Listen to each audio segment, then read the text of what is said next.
ప్రాచీన బబులోను రాజ్యంలో ఒక యువకుడు జీవించేవాడు. ఆయన పేరు దానియేలు. అతడు యూదా దేశం నుండి బందీగా తీసుకువచ్చినవాడు. కానీ అతని తెలివితేటలు, నిజాయితీ చూసి రాజు అతనిని మంత్రి స్థానంలో నియమించాడు. ప్రతిరోజు దానియేలు ఏం చేసేవాడో తెలుసా? ప్రతిరోజు 3 సార్లు గది తలుపు తెరిచి దేవునికి ప్రార్థన చేసేవాడు. ఎవరేమనుకున్నా అతనికి పర్వాలేదు. ఇతర రాజ్య సభ్యులు అతని మీద అసూయపడుతున్నారు.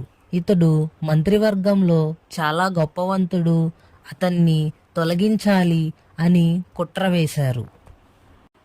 రాజు దగ్గరికి వెళ్ళి ఇలా చెప్పారు: ఓ రాజా, 1 నెల పాటు మిమ్మల్ని మినహాయించి ఎవరైనా ప్రార్థన చేస్తే వారిని సింహాల గుహలో వెయ్యాలి. రాజు గుర్తుపట్టలేదు అది దానియేలు కోసం పెట్టిన పన్నాగమని. ఆయన ఆ ఆజ్ఞపై సంతకం చేశాడు. ఆ ఆజ్ఞ ఉన్నప్పటికీ దానియేలు ఏమన్నా భయపడ్డాడా? లేదండి. ఎప్పటిలాగే తన గది తలుపులు తెరచి దేవునితో ప్రార్థించాడు. వెంటనే కుట్రకారులు వచ్చి అతన్ని పట్టుకొని రాజు దగ్గరికి తీసుకువెళ్ళారు. రాజు చాలా బాధపడ్డాడు, కానీ ఆజ్ఞ మార్చలేకపోయాడు. దానియేలును సింహపు గుహలో వేయించారు.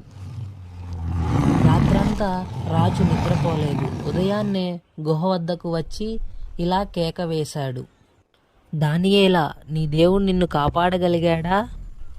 గుహలో నుంచి ఒక శబ్దం వినబడింది: ఓ రాజా, నా దేవుడు తన దూతలను పంపించి సింహాల నోళ్ళు మూపించాడు. నేను బాగున్నాను. రాజు ఎంతో ఆనందపడ్డాడు. రాజు దానియేలుని గుహలో నుంచి బయటకు తీశాడు. ఆయన మీద కుట్ర చేసిన వారిని గుహలో వేయించాడు. దానియేలు నిజాయితీతో, విశ్వాసంతో జీవించి దేవుని నమ్మకం చూసి అనేక ప్రజలకు ఆదర్శంగా నిలిచాడు. ఈ కథ మనకేం చెబుతుందంటే, ధైర్యంగా ఉండాలి, దేవుడిపై నమ్మకం వదలకూడదు. మన విశ్వాసం మన జీవితాన్ని కాపాడుతుంది. నిజాయితీ ఎప్పుడూ గెలుస్తుంది.